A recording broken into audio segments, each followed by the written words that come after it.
আমরা আজকে জিরান সম্পর্কে আলোচনা করব। জিরানটা কাকে বলে? ভার্ব এর সাথে আইএনজি যুক্ত হয়ে ভার্ব এবং নাউনের কাজ করে তাকে জিরান বলা হয়। তাহলে ভার্বের সঙ্গে যেমন সুইম, এখানে সুইমটা হলো ভার্ব, এই ভার্বের সঙ্গে আইএনজি হয়েছে, তাহলে এখানে ভার্বের সাথে আইএনজি যুক্ত হয়েছে, তাহলে ভার্ব এবং নাউনের কাজ করেছে, সেটা হলো জিরান। কিভাবে ভার্ব এবং নাউনের কাজ করেছে?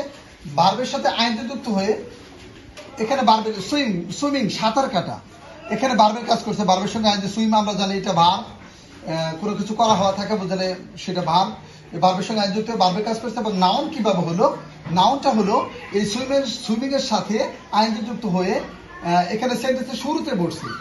এখানে আমরা জানি সেন্টেন্সের শুরুতে সাধারণত নাউন বা প্রোনাউন বসে, এখানে সেন্টেন্সের শুরুতে বসছে এবং এই ওয়ার্ডের এই সুইমিং ওয়ার্ডের পরে ইস হয়েছে, ইসটা এখানে প্রিন্সিপাল ভার্ব হিসেবে বসছে। আমরা জানি যদি কোনো শব্দের সেন্টেন্সের প্রথমে কোনো শব্দ বসে এবং তারপরে যদি একটা প্রিন্সিপাল ভার্ব থাকে তাহলে সেটা হলো নাউন। সুতরাং এখানে সুইমিংটা সেন্টেন্সের শুরুতে বসে নাউনের কাজ করছে। এখানে ইসটা ভার্ব, আমরা জানি প্রিন্সিপাল ভার্বের পূর্বে সাধারণত নাউন বসে, তাহলে এখানে নাউনের কাজ করছে।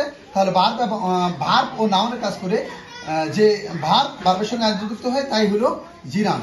জিরানকে ডাবল পার্টস অফ স্পিচ বলা হয়। জিরানকে ডাবল পার্টস অফ স্পিচ বলা হয়। কেন ডাবল পার্টস অফ স্পিচ বলা হয়?